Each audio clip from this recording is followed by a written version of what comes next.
The Mexican-American War. The year is 1830. Although Mexico had gained its independence from Spain in 1821, following a revolution and an armed conflict that lasted over a decade, the country was in complete chaos. Looking at the map from that period, we can see that Mexico was much larger than it is today, one of the biggest nations of its time, stretching far and wide. However, this newly independent country was in a dire situation. After 11 years of warfare, no concrete plans or governing guidelines had been set by the revolutionaries, leading to internal struggles for political control. Mexico was severely lacking funds, making it nearly impossible to manage a vast nation spanning around 4.5 million square kilometers. At the same time, the country faced rising internal rebellions, along with the looming threat of an invasion by Spanish forces stationed in nearby Cuba. Mexico's government was marked by instability and unpreparedness, making it ill-equipped for international conflicts. So when war with the United States broke out just 2 decades later, in 1846, the country found itself in a precarious position. Meanwhile, the United States was expanding. By then, the country had grown significantly larger than it had been at the time of its independence. The US had pushed further into Native American lands and had purchased the massive Louisiana territory from France. But despite its ongoing expansion, the opportunity for even more land arose due to Mexico's internal struggles. Several regions rebelled against the Mexican government in an effort to secede.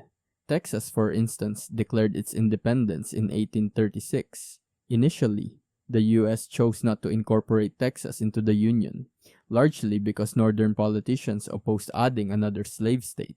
Furthermore, the Mexican government actively encouraged border raids and warned that any attempt to annex Texas would result in war, as Mexico still considered Texas part of its territory. However, the situation quickly changed after the election of President James K. Polk in 1844. Polk campaigned on the idea that Texas should be re-annexed and that the Oregon Territory should be reoccupied. He also had ambitions of acquiring California, New Mexico, and the rest of what is now the southwestern United States.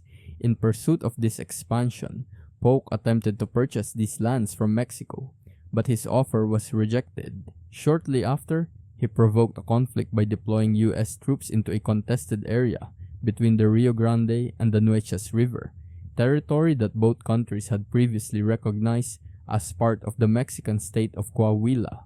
As tensions escalated over the disputed lands, the United States officially annexed Texas on December 29, 1845, making it the 28th state.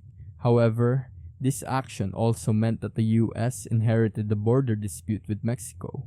Mexico refused to acknowledge Texas's independence or accept US offers to buy the territory. As a result, tensions between the two nations soon turned into war. On April 25, 1846, a unit of Mexican cavalry attacked a group of American soldiers stationed in the disputed territory under General Zachary Taylor's command, killing around a dozen men. The Mexican forces then laid siege to a US fort along the Rio Grande. In response, Taylor called for reinforcements and later defeated the Mexicans at the battles of Palo Alto and Resaca de la Palma. Following these clashes, President Polk addressed Congress, declaring that the cup of forbearance had been exhausted even before Mexico passed the boundary of the United States, invaded our territory, and shed American blood upon American soil. On May 13, 1846, the US Congress officially declared war. Mexico, on the other hand, never issued a formal declaration of war. Regarding how the conflict started, the situation remains debatable. On one side, we have a struggling Mexico, weakened by internal revolts, and on the other, a rising power eager to expand. While Mexico was clearly at a disadvantage, the US did not want to appear as an aggressor. Even so, Ulysses S. Grant, who opposed the war but served as a US Army lieutenant under Taylor, later wrote in his memoirs that the primary objective of advancing US troops from the Nueces River to the Rio Grande was to incite war without initiating an attack, thereby neutralizing any domestic political opposition. After gaining independence, Mexico saw the rise of a controversial figure, Antonio Lopez de Santa Anna. Initially, Santa Anna opposed independence from Spain, but later, he fought for it. He supported the monarchy of the Mexican Empire, only to later revolt against the emperor and back a republic. As Mexico struggled to find stability, these political upheavals further weakened the nation. Over the span of 22 years, Santa Anna served as Mexico's president 12 times, though not consecutively. In 1846, following the U.S. declaration of war, an internal coalition, including deposed President Mariano Paredes, sought a return to a federal republic under Santa Anna's leadership. Santa Anna, then in exile in Cuba, claimed he had no interest in returning to the presidency, but wished to use his military experience to reclaim Texas for Mexico. President Valentin Gomez Farias, desperate for a solution, accepted his proposal and permitted his return. However, what Farias did not know was that Santa Anna had been secretly negotiating with U.S. representatives. In exchange for safe passage through the U.S. naval blockades, he had agreed to sell all contested territory to the United States at a reasonable price. Once back in Mexico, however, Santa Anna reneged on this promise. Instead, he declared himself president and mobilized the army to resist the U.S. invasion. The war unfolded across multiple fronts. The Americans secured victories at Palo Alto and Resaca de la Palma. Meanwhile, General Stephen Watts Kearny led U.S. troops into disputed territories, taking control of New Mexico without facing Mexican resistance. On August 15, 1846, his forces entered Santa Fe, claiming the New Mexico territory for the United States without firing a single shot. Kearny soon declared himself the military governor of the newly acquired land and established a temporary legal system, now known as the Kearny Code.